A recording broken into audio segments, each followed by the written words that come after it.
Ever since he was young, he was always in the hospital, and games became the best way for him to pass the time. Unfortunately, doing something for too long can grow tiresome, even if it's something you love.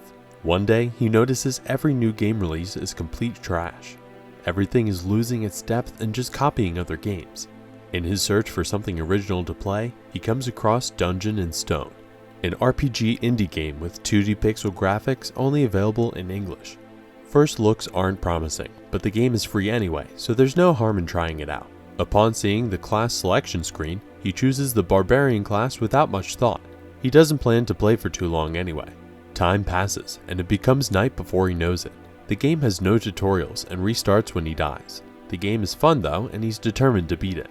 The years pass, and he continues to play as he's drafted into the army, returns, goes to university, graduates, gets accepted into a company, and goes on his daily commutes to and from work. After 9 years, he reaches the final boss route. The game gives him a strange warning that he might never be able to come back, but he proceeds anyway. It's taken him 9 years to get there after all. His character goes through the doors, and a message telling him the tutorial is complete comes up in Korean. Bright rays of light pour from his computer screens. Pain burns through his body, and he loses consciousness. When he opens his eyes again, he finds himself in a horde of barbarians listening to the leader tell them to pick a weapon. He recognizes that the language is one he's never heard before, but somehow he still understands it. Before he can get too confused, he imagines how he would act if it were a game and also notices that his body is completely different. He's tall, has huge muscles, tattoos, and flexibility. Each barbarian goes up and selects a weapon for their coming-of-age ceremony. How could he not recognize it at this point? It's a scene he's watched countless times over the past 9 years after all. He's in the game Dungeon & Stone. One of the other barbarians blurts out that it's Dungeon & Stone as well, with a scared expression on his face, and the barbarian leading the ceremony stands in front of them in a flash. The confused man continues to stammer about being in the game, and the barbarian executes him, claiming the man was possessed by an evil spirit. He keeps his cool and puts on his best poker face. He needs to get through the ceremony without being discovered. The biggest problem though is that the speaker is calling barbarians by name, and he doesn't know what his barbarian name is. He takes a gamble and gives himself a certain amount of time after each name is called before walking forward.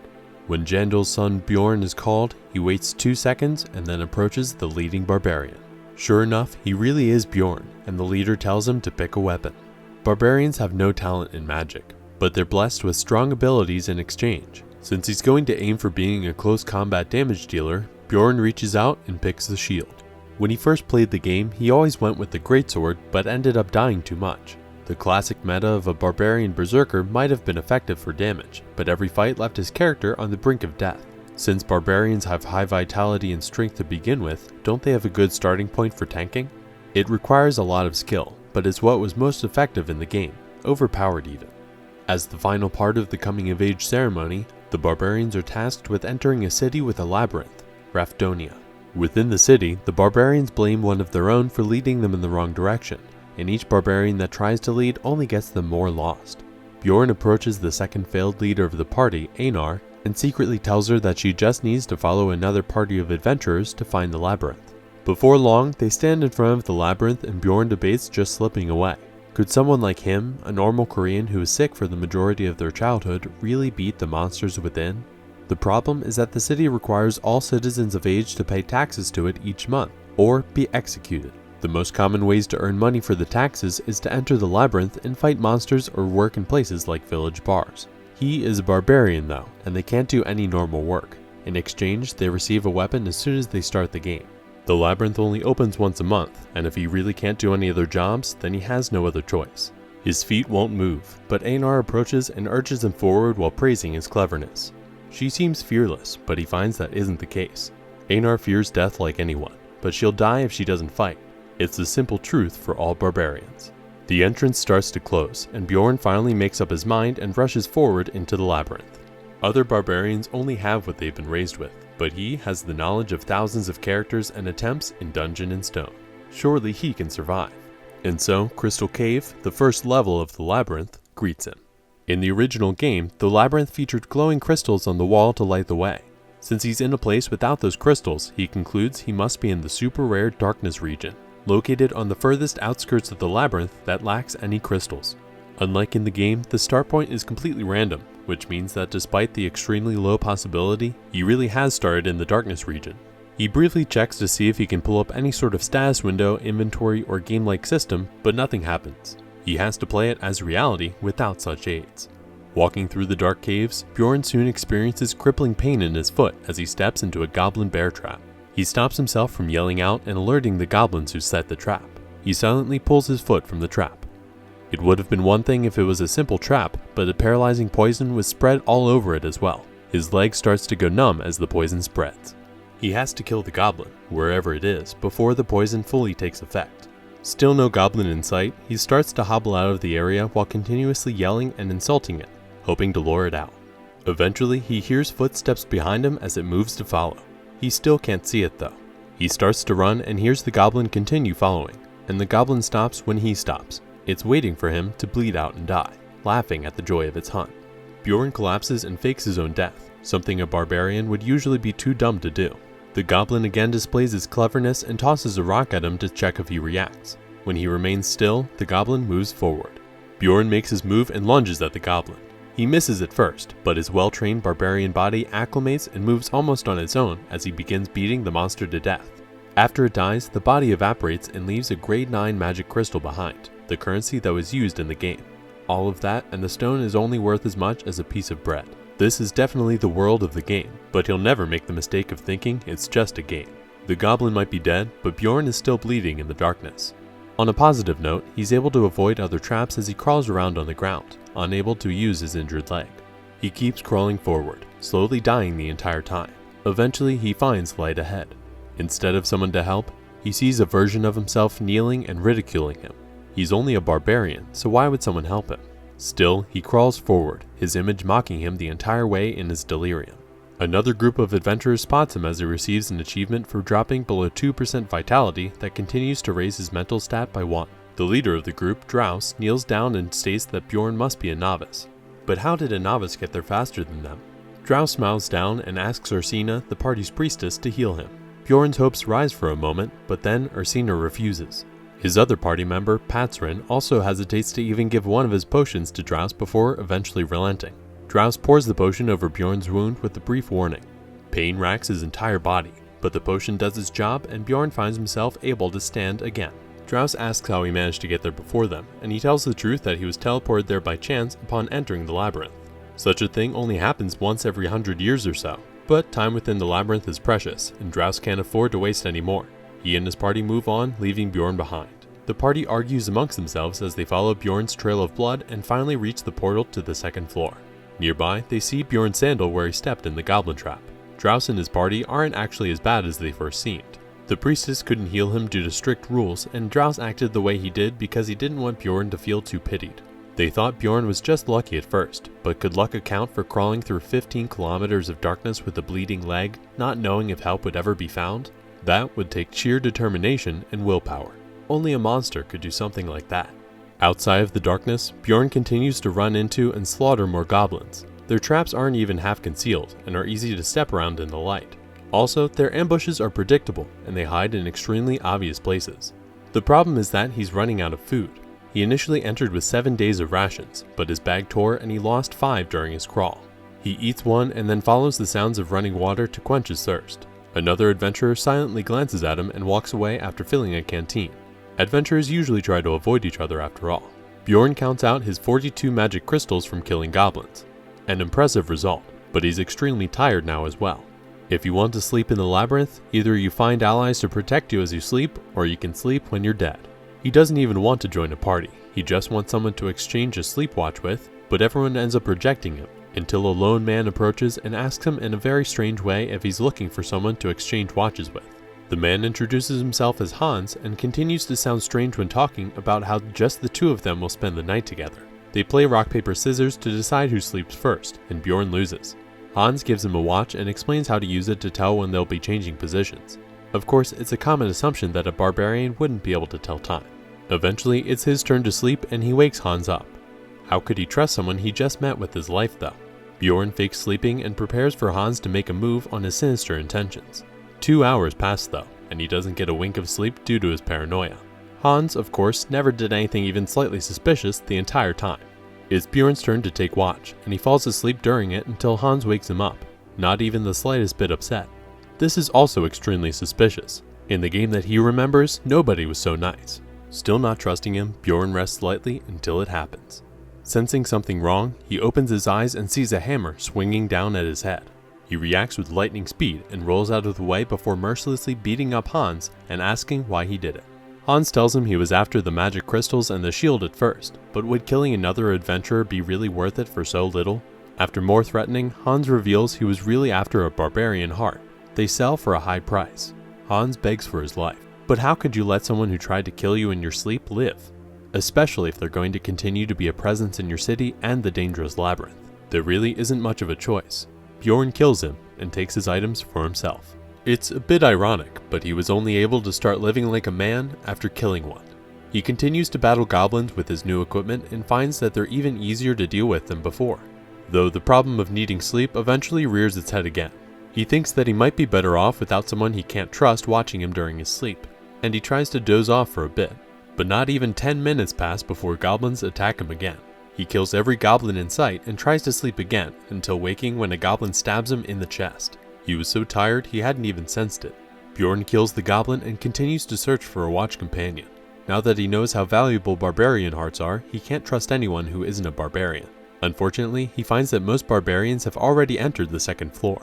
In the end, he decides to relax his condition and just find anyone other than a human. An hour of searching passes, and he finally finds a suitable watch companion in the form of an injured elf woman. He starts off by asking if she's alone, probably not the best thing to ask someone you've just met. Of course, she reacts with a hostile expression, and Bjorn sees an arrow sticking out from her stomach. He asks if a human injured her, but she falls to her knees and starts to beg for her life. What kind of elf is so spineless? Most are supposed to be cold and emotionless. She continues to plead for her life, but he tosses her bandages and medicinal herbs so that she can heal herself. Injured and fatigued, she's in a worse condition than he is. After she treats her wounds, they go about introductions, and she introduces herself as Erwin. He asks her why she's so afraid, and finds out that barbarians and elves are hostile toward each other. The game never had something in it like that. When he requests for her to be his watch companion, she makes him swear an oath on his warrior's honor, which is sacred to barbarians, that he will not harm her. Bjorn intends to secretly stay awake for a few minutes at first to see if she has ill intentions, but the combination of the pillow and blanket he took from Hans has him in a deep sleep for the 2-hour duration almost immediately. When she wakes him up, he lends her the pillow and blanket and takes watch. A few more turns of watch pass and they'll be parting ways soon. He thinks about whether he should invite her to group up with him even after their sleep watch when 2 humans with particular brooches on their capes enter the section of the labyrinth and recognize the elf. They ask Bjorn what his relationship with Erwin is and try to ask about when she'll be awake, but he sends them running with a cold response. When he tries to wake Erwin to warn her, she insists on sleeping more. From the way she's acting, he realizes she's just pretending to be asleep. He forces her to sit up and asks her why. As it turns out, she's afraid of them parting ways. She doesn't directly know the humans Bjorn talked to, but the brooches they wore were the same one that was worn by the human who attacked her to begin with, the symbols of a group called the Crystal Union. Bjorn thinks it might be wiser to part ways with her upon hearing that, but he lets her walk with him as she explains her story. On her first day in the labyrinth, she grouped with some humans to exchange sleep watches, but woke when she felt something was off and saw one of the men trying to do something to her in her sleep. The man was the manager of a clan that does most of their business on the first floor, and they continue to pursue her after that using message stones, which act like walkie-talkies. Bjorn doesn't recognize the message stones from the game either. That's not the main reason they're chasing her though. During her wild flailing with a knife after waking up to the man above her, she accidentally cut off a certain private area of his body. As they're walking, Erwin senses someone following about 150 meters behind them. They speed up and her wound reopens. If he was their target, Bjorn would kill them, but since that's not the case, he has to think carefully about the risks versus benefits if he makes such a move. He needs to know if rescuing Erwin is worth it. He asks what she's good at and she misunderstands the question. She says she's good at laundry and cleaning. He rephrases the question. What is she good at when it comes to battle? When it comes to fighting, she's good with archery and can use the rarest spirit elemental magic of fire. She hasn't killed anyone before, but she thinks she can. Bjorn makes his decision and asks her to be his comrade, with the condition that he receives 90% of the rewards until they leave the labyrinth. She accepts the conditions without hesitation, as their pursuers close to 100 meters, and Bjorn has her summon her flame spirit. They veer off the pathway back into the dark section of the labyrinth that Bjorn was first summoned in. He has her turn off her flame when they're deep inside. Their pursuer follows and stops nearby, which means they must have good tracking abilities. On Bjorn's command, Erwin fires her arrow straight through the man's head, killing him instantly, and the two hear from the man's message crystal that the group pursuing them will be gathering at the Goblin District. They go through the dead man's gear and Erwin puts on his leather armor. When Bjorn activates the message crystal again, they hear that the group has a bounty of 10,000 gold on Erwin's head. A plan in mind, Bjorn tells Erwin that they'll be headed to the second floor. While they head to the portal, they continue to hear their pursuers speak over the message crystal about the terrible things they'll do to Erwin if they catch her. That's enough to remove any hesitation from Erwin's mind about going to the second floor. They eventually encounter a goblin trap, and Erwin runs forward to set it off and lure the goblins waiting in ambush. She easily dodges the goblin attacks and kills the monsters before presenting Bjorn with the magic crystals. Continuing forward, they hear the bounty gets raised to 20,000 gold, dead or alive. Bjorn finds it suspicious that they haven't experienced any difficulties yet. He knows he has bad luck. According to just how reliable it is, he expects it to be the perfect time for something to go wrong. And then it happens. They find ghouls ahead in the darkness. It's not entirely a bad thing though, since the game worked in a strange way that only gave you experience upon killing a monster of a new species for the first time. It's a chance for more experience. The ghouls react as expected from Bjorn's time playing the game. They might be stronger and tougher than goblins, but they're still just rank 9 monsters. On the third day, they find Bjorn's trail of blood from when he first entered the labyrinth, and he realizes that he was summoned right in front of the portal to the second floor when he first entered.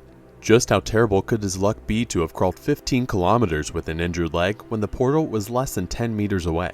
The two head through the portal to the second floor, the Goblin Forest. They fall through the air beneath a starry night sky. True to its name of the Forest of Goblins, a forest surrounds them, and they can take the portal back at any time. Erwin doesn't recognize it as the second floor she's heard about, but Bjorn knows from his time in the game that there are 4 portals on the first floor that each lead to a different region. Regardless of where you end up, it all leads to the third floor. From the labyrinth, you can get back to any city when each floor of the labyrinth closes. 168 hours for the first floor and 240 for the second. Since their pursuers can't even work together well, Bjorn is confident that they won't bother going to the second floor. That being the case, he decides their best course of action is to wait on the second floor until just before the first one closes and then go back down. Staying by the portal the entire time would be a waste though, and the two decide to explore a bit. Walking through the forest, Erwin spots hidden traps everywhere that Bjorn can't even begin to sense. Unlike the first floor, the second floor is filled with traps, and traps don't necessarily mean a goblin will be nearby. Other than the traps, goblins on the second floor go around in groups of about a dozen, and there are also some mutant goblins who are warriors or archers. It gets more dangerous the farther you go out, but they plan on staying near the portal anyway, so it shouldn't matter. They steadily remove the traps in the area until Erwin senses a group of at least 11 goblins 50 meters from them, with a goblin warrior among them. The goblins haven't spotted them yet, and Bjorn takes the initiative to surprise attack them with Erwin. The goblins charge, and he battles the horde head-on while Erwin provides covering fire against the goblins going for his blind spots. They end up with 11 magic crystals from the goblins. It still might be a rank 9 crystal, but the goblin's warrior crystal is more valuable, and Bjorn hands it to Erwin. The two of them continue to explore and attack the groups of goblins they run into. The goblin archers prove to be the most troublesome, but Bjorn's barbarian body instinctively reacts, and he finds that he can even dodge their arrows when he concentrates. Days pass as they continue to hunt and reap the rewards. Finally, only 2 hours and 47 minutes remain until the first floor closes. They find another goblin group before time is up, and their synergy is shown in just how quickly they wipe out the monsters while covering for each other's weaknesses. One of the goblin archers even drops a new piece of loot, a piece of essence. Only one can be used per level, but each essence gives a passive and an active skill depending on the type. Essences have an almost 0% chance to drop on the second floor. There's no way he would be so lucky. Either way, he already knows the exact essence he wants. As they discuss who should get it, another group of adventurers confronts them, and Bjorn shoves Erwin into the essence before they lose their chance. The other adventurers are leeches who just wanted to steal it from them. Though Bjorn and Erwin are outnumbered, that only makes them look stronger. Since Erwin already used the essence, do the other adventurers really want to risk their lives for nothing? They part ways without attacking, but the group lures goblins and tries to ambush them on their way back to the portal. Bjorn has Erwin use her new skill from the essence, Thief Steps, and she turns invisible. He has refined the man shooting at them while he takes care of the goblins himself. There are a dozen goblins, 2 of them being warriors, a goblin archer, and the hidden bowman attacking as well. With so many enemies and angles to watch, Bjorn inevitably continues to accumulate injuries. 2 arrows fly toward him at once. He can't dodge or stop them both, so he decided to block the arrow from the opposing party and take the goblin arrow, which hits him in the elbow. The poison-tipped arrowhead paralyzes his left arm, and Bjorn drops his weapon in favor of his shield. After he wipes out the rest of the goblins, the humans they first encountered near the essence emerge from the trees and charge at him. Bjorn takes that moment to send a signal to Erwin to eliminate the hidden archer. A signal clear to anyone, a raised middle finger. Trusting that Erwin took the signal to kill the hidden archer, Bjorn attacks the ambushers, while Erwin provides covering fire from the trees. Erwin's flaming arrows prove to be too much for the humans to block, and one rushes off into the forest in search of her while the other 2 continue their battle with Bjorn. It's either him or them, and he refuses to die in a place like this. He uses everything at his disposal, his shield, his injured arm, and eventually even his teeth as he rips out the throat of the attacker. Erwin runs from the forest, having killed the human who was sent to search for her, and gives him a health potion. They don't have much time, so they take whatever they can of obvious value from the dead ambushers and run for the portal. Making it back to the first floor with only seconds before it closes, Bjorn promises to meet Erwin at the Black Whale Tavern. His first trip to the labyrinth ends, and he finds himself back in the city of Rafdonia. We hope you enjoyed the story so far. Check out Surviving the Game as a Barbarian to see how Bjorn and Erwin continue their adventures in the labyrinth.